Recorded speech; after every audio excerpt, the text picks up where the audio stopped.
नमस्कार दोस्तों, मैं राकेश कुमार आप सभी का आपके अपने यूट्यूब चैनल तैयारी जीत की बाई आर.के. सर में स्वागत करता हूं। और दोस्तों आज हम बात करेंगे सीआरपीएफ एचसीएम एग्ज़ाम एनालिसिस 2023 की। जी हाँ दोस्तों, 27 फरवरी 2023 को सीआरपीएफ एचसीएम के सेकेंड शिफ्ट का एग्ज़ाम ख़त्म हो चुका है और सेकेंड शिफ्ट के 100% रियल क्वेश्चंस लेके हम हाजिर हो गए हैं। तो आप लोग वीडियो को लाइक शेयर ज़रूर करिएगा दोस्तों। अभी तक आप लोग वीडियो देखते हैं लेकिन दोस्तों लाइक नहीं करते हैं। दोस्तों जो एग्ज़ाम दिए हैं बच्चे, उनको पता होगा कि कौन से चैनल जो है 100% रियल एनालिसिस करवा रहे हैं। अगर दोस्तों थोड़ी सी भी वीडियो अच्छी लगेगी तो आप लाइक शेयर और हमें सपोर्ट ज़रूर कीजिएगा चैनल को सब्सक्राइब करके। बाकी किसी भी क्वेश्चंस में अगर आपको डाउट है 8181819473 पे डायरेक्टली आप हमें व्हाट्सअप कर दीजिए। बाकी आप जो कि कोई भी क्वेश्चंस याद है तो भी आप कमेंट करके व्हाट्सएप करके आप हमें बता सकते हैं। अब तक हुए सभी क्वेश्चंस का पीडीएफ फाइल लेना है तो टेलीग्राम ग्रुप को ज्वाइन कर लीजिए, जिसका लिंक वीडियो के डिस्क्रिप्शन में दिया गया है। चलिए, पहला क्वेश्चन आया था दोस्तों यहाँ पे कि सैयद वंश जो कि दिल्ली सल्तनत पर राज करने वाला किस नंबर का वंश था। तो आपका राइट आंसर हो जाएगा चौथा नंबर। बात करते हैं दोस्तों, सबसे पहला जो दिल्ली सल्तनत पर राज करने वाला वंश था उसका नाम था मामलुक राजवंश, जो कि 1206 से 1290 तक शासन किया था। उसके बाद दूसरे नंबर पे खिलजी राजवंश आया था, 1290 से 1320 तक राज किया था। उसके बाद तीसरे नंबर पे तुगलक राजवंश आया था, जिसने 1320 से 1414 तक राज्य किया था। उसके बाद सैयद राजवंश आया था, जो कि 1414 से 1451 तक राज्य किया था। उसके बाद जो है दोस्तों पाँचवें नंबर पर अफ़गान लोदी राजवंश आया था, जो कि 1451 से 1526 तक था। और लोदी इब्राहिम लोदी को मार के जो कि बाबर ने मुग़ल सम्राट की स्थापना की थी। ठीक है, तो 1526 के बाद जो है मुग़ल सम्राट का यहाँ पे स्थापना हो गया था। बात करते हैं दोस्तों यहाँ पे कौन कौन से शासक थे दिल्ली सल्तनत में, वो भी जानना जरूरी है। जैसे कि यहाँ पे शासक और शासनकाल हो गए। कुतुबुद्दीन ऐबक का शासनकाल था दोस्तों 1206 से 1210, जो कि आराम शाह का था 1210 से 1211। शम्स-उद-दीन इल्तुतमिश का जो कि 1211 से 1236 तक था। रुकन-उद-दीन फिरोज का जो कि 1236 ईस्वी में था। रजियात-उद-दीन सुल्तान जो कि 1236 से 1240 तक था। वहीं बात करते हैं दोस्तों तो मुइज़-उद-दीन बहराम जो कि 1240 से 1242। आका-उद्दीन मसूद जो कि 1242 से 1246 तक था। नासिर-उद-दीन महमूद जो कि 1246 से 1266। घियास-उद-दीन बलबन जो कि 1266 से 1286 तक था। मुइज़-उद-दीन कैकवाद जो कि 1286 से 1290 तक था। और कैमूरस जो कि 1290 में उसने राज्य किया था। तो दोस्तों ये जो मैंने बताया है अभी, ये मामलुक वंश के बारे में मैंने बताया है। एक प्रश्न आया था दोस्तों कि मोहम्मद जिन्ना ने 14 सूत्री मांगे को कब मांगा था या फिर कब मांग की थी। तो मार्च 1929 में उसने इसकी मांग की थी। ठीक है, मार्च 1929 में उसने मुस्लिम लीग की स्थापना के समय इसकी मांग की थी। एक प्रश्न आया था दोस्तों कि 8 कनौजिया 9 चूल्हे मोहरे का अर्थ क्या होगा। तो अलगाव की स्थिति होना या फिर अलगाव के लिए जो कि अलगाव होना तय, ऐसे करके आपके ऑप्शंस हो सकते थे। एक प्रश्न आया था छाती पर मूंग दलना मोहरे का अर्थ क्या होगा। तो पास रख कर दुख देना इसका राइट आंसर हो जाएगा। एक प्रश्न आया था दोस्तों कि इनमें से कनाडा से भारतीय संविधान में क्या नहीं लिया गया था। तो इसका ऑप्शंस आप लोग कमेंट करके बताइएगा। चलिए यहाँ पे बता देते हैं दोस्तों कनाडा से क्या क्या चीज़ें लिया गया था। जैसे कि केंद्र में अवशिष्ट शक्तियों का वर्गीकरण, केंद्र द्वारा राज्य के राज्यपालों की नियुक्ति और सर्वोच्च न्यायालय का सलाहकार क्षेत्र अधिकार, ये सभी क्या है दोस्तों कनाडा के जो कि संविधान से लिया गया था। बात करते हैं अमेरिका के संविधान से, तो मौलिक अधिकार, न्यायपालिका की स्वतंत्रता और न्यायिक समीक्षा का अधिकार लिया गया है अमेरिका के संविधान से। वहीं बात करते हैं दक्षिणी अफ्रीका की, तो संविधान के संशोधन की प्रक्रिया, राज्यसभा के सदस्यों का चुनाव। वहीं बात करते हैं जापान की, तो कानून द्वारा स्थापित प्रक्रिया को लिया गया है। ठीक है, एक प्रश्न आया था दोस्तों कि 2011 की जनगणना के अनुसार उत्तर प्रदेश का जनसंख्या के मामले में कौन सा स्थान था। तो अगर जनसंख्या के मामले में पूछा गया होगा तो पहला स्थान हो जाएगा। बात करते हैं दोस्तों यहाँ पे अगर क्षेत्रफल की दृष्टि से पूछा गया होगा तो राजस्थान सबसे बड़ा राज्य है क्षेत्रफल की दृष्टि से। दूसरे नंबर पे मध्य प्रदेश है, जबकि तीसरे नंबर पे उत्तर प्रदेश है। बात जनसंख्या के मामले में बात करते हैं तो पहले नंबर पे उत्तर प्रदेश है, दूसरे नंबर पे महाराष्ट्र हो जाएगा। ठीक है, यहाँ पे कुछ इससे रिलेटेड बात बता देते हैं दोस्तों, जैसे कि इंपॉर्टेंट फैक्ट, 2011 की जनगणना भारत की 15वीं जनगणना और आज़ादी के बाद की 7वीं जनगणना थी। 2011 की जनगणना का आदर्श वाक्य हमारी जनगणना हमारा भविष्य था। पहली जनगणना जो कि 1872 में हुई थी। ठीक है, सबसे अधिक आबादी वाला जो कि राज्य उत्तर प्रदेश हो जाएगा। सबसे कम आबादी वाला राज्य जो कि संघ राज्य क्षेत्र लक्षद्वीप हो जाएगा। उच्चतम जनसंख्या केंद्र शासित प्रदेश जो कि दिल्ली का हो जाएगा। उसके बाद उच्चतम लिंग अनुपात वाला राज्य केरल है। उच्चतम साक्षरता दर वाला राज्य जो कि केरल है। उच्चतम जो कि घनत्व वाला राज्य जो कि बिहार आपका राइट आंसर हो जाएगा। एक दोस्तों कौन सी नदी कर्क रेखा को 2 बार काटती है, तो माही नदी हो जाएगा। लेकिन दोस्तों एक बच्चे ने बोला कि ये हिमालय से रिलेटेड पूछा था, तो कमेंट करके ज़रूर बताइएगा। वहीं बात करते हैं तो कर्क रेखा को 2 बार काटने वाली एकमात्र नदी माही है, जो मध्य प्रदेश से निकलती है और खंबात की खाड़ी यानी अरब सागर में प्रवेश करने से पहले राजस्थान और गुजरात से होकर बहती है। यह भारत की 5 पश्चिमी वाहिनी नदियों से रिलेटेड मैंने कुछ इंपॉर्टेंट फैक्ट बताए हैं जो कि आपके एग्जाम्स के लिए काफ़ी इंपॉर्टेंट हो जाएंगे। जैसे कि नर्मदा नदी, यह नदी भारतीय राज्य मध्य प्रदेश और गुजरात में प्रवाहित होती है।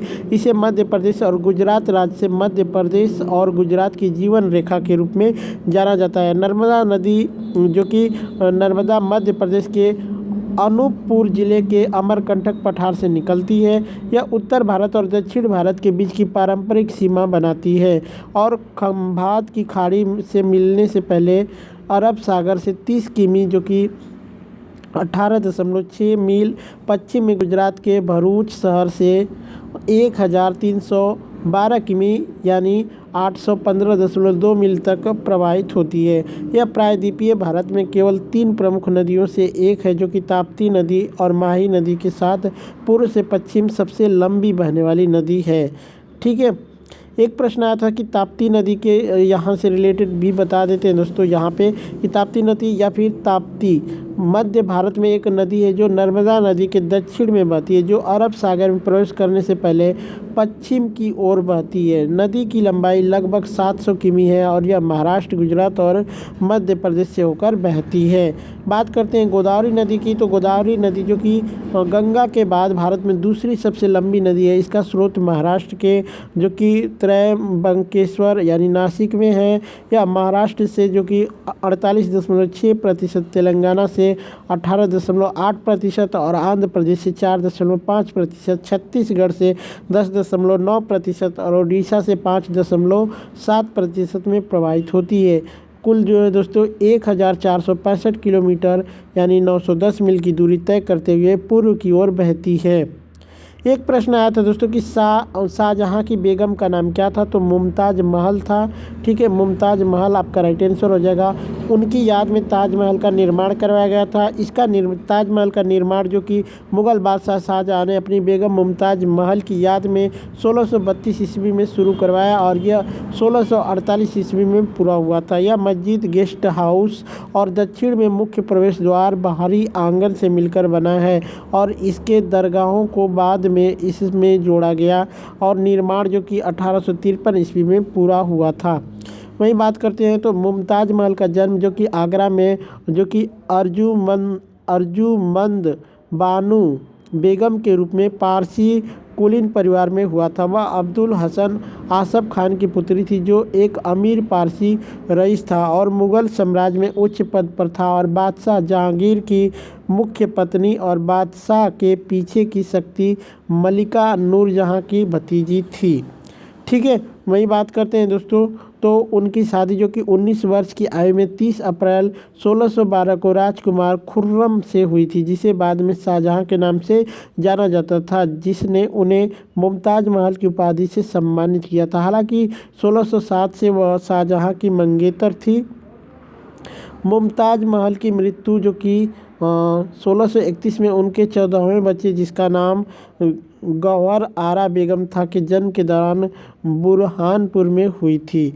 शाहजहां ने ताजमहल को उनके लिए एक मकबरे के रूप में बनवाया था, जिसे अमर प्रेम का स्मारक माना जाता है। वही बात करते हैं दोस्तों, जहां आरा बेगम मुगल राजकुमारी और 1631 से 1681 तक मुगल साम्राज्य की पदशाह बेगम थी। वह शाहजहां और उनकी बेगम मुमताज़ महल की सबसे बड़ी संतान थी। अक्सर वह बेगम साहिब के रूप में संदर्भित व ताज राजकुमार दारा शिकोह और बादशाह औरंगजेब की बड़ी बहन थी। ठीक है, वहीं बात करते हैं रोशन आरा बेगम एक मुगल राजकुमारी और शाहजहां और उनकी पत्नी मुमताज़ महल की दूसरी पुत्री थी। रोशन आरा एक शानदार महिला और एक प्रतिभाशाली कवयित्री थी। 1658 में औरंगजेब के सिंहासन पर आसीन होने के बाद जो कि रोशन आरा को उसके भाई ने पदशाह बेगम की उपाधि दी, और जब वह एक शक्तिशाली राजनीतिक हस्ती बनी तो मुगल साम्राज्य की प्रथम महिला बन गई थी। वही बात करते हैं दोस्तों नूरजहां की, इनके रिलेटेड भी बता देते हैं। नूरजहां को उसके सम्मानजनक उपाधि मलिकाए जो कि तरन्नुम यानी तराना राग की रानी के नाम से जाना जाता था। वह एक पाकिस्तानी पार्श्व गायिका और अभिनेत्री थी, जिसने पहले ब्रिटिश भारत और फिर पाकिस्तान में काम किया था। वह विशेष रूप से पूरे दक्षिण एशिया में सबसे महान और सबसे प्रभावशाली गायिकाओं में से एक के रूप में प्रसिद्ध थी, और उन्हें पाकिस्तान में मलिकाए तरन्नुम का सम्मानजनक खिताब दिया गया था।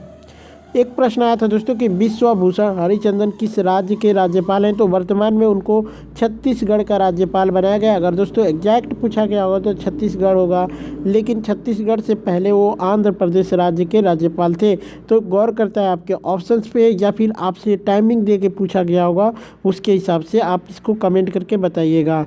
यस सुब्रमण्यम किस खेल से संबंधित है, तो इसका राइट आंसर हो जाएगा फुटबॉल से।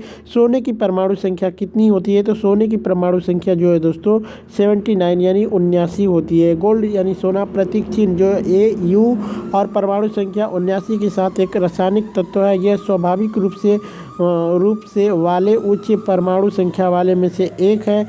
यह एक चमकदार, थोड़ा लाल पीला, घना, मुलायम, लचीला और कोमल धातु है। ठीक है, एक प्रश्न आया था दोस्तों कि भारतीय खेल प्राधिकरण यानी SAI यानी साई की स्थापना कब हुई थी, तो 1984 में हुई थी। बात करते हैं भारतीय खेल प्राधिकरण यानी साई से रिलेटेड कुछ इंपॉर्टेंट फैक्ट की, तो भारतीय खेल प्राधिकरण SAI यानी साई जनवरी 1984 में भारत सरकार द्वारा स्थापित एक पंजीकृत संस्था है। भारत सरकार ने खेलों को बढ़ावा देने के लिए युवा अवस्था में खेल प्रतिभाओं के पोषण के लिए भारतीय खेल प्राधिकरण की स्थापना की थी। खेल प्रतियोगिताओं का आयोजन किया गया, सुविधाएं प्रदान की, स्टेडियमों का उपयोग किया गया और उन्हें उपयुक्त परिस्थितियों में बनाए रखा गया। भारतीय खेल प्राधिकरण भारतीय खेल मंत्रालय, युवा मामले और खेल मंत्रालय के अधीन है। वही बात करते हैं दोस्तों, तो इसकी स्थापना 1984 में हुई थी। इसका मुख्यालय नई दिल्ली में है। भारत के माननीय प्रधानमंत्री जी अब साई के पदेन अध्यक्ष होंगे। केंद्रीय मानव संसाधन विकास मंत्री साई के पदेन उपाध्यक्ष और इसके शासी निकाय के अध्यक्ष होंगे, जबकि युवा मामले और खेल राज्य मंत्री साई के शासी निकाय के उपाध्यक्ष होंगे। ठीक है, एक प्रश्न आया था दोस्तों कि अरण्य का पर्यायवाची शब्द क्या होगा, तो वन हो जाएगा, वन, जंगल, अटवी, कानन, कांतार, विपिन। तो शायद कांतार ही ऑप्शंस में था, तो कांतार आपका राइट आंसर होगा। तो दोस्तों यही सब क्वेश्चंस मुझे सेकंड शिफ्ट के बस मिल पाए हैं। बाकी वीडियो कैसी लगी कमेंट करके ज़रूर बताइएगा। अच्छी लगी हो तो लाइक शेयर जरूर करिएगा। चलिए चलते मिलते हैं नेक्स्ट वीडियो में, तब तक के लिए जय हिंद, जय भारत।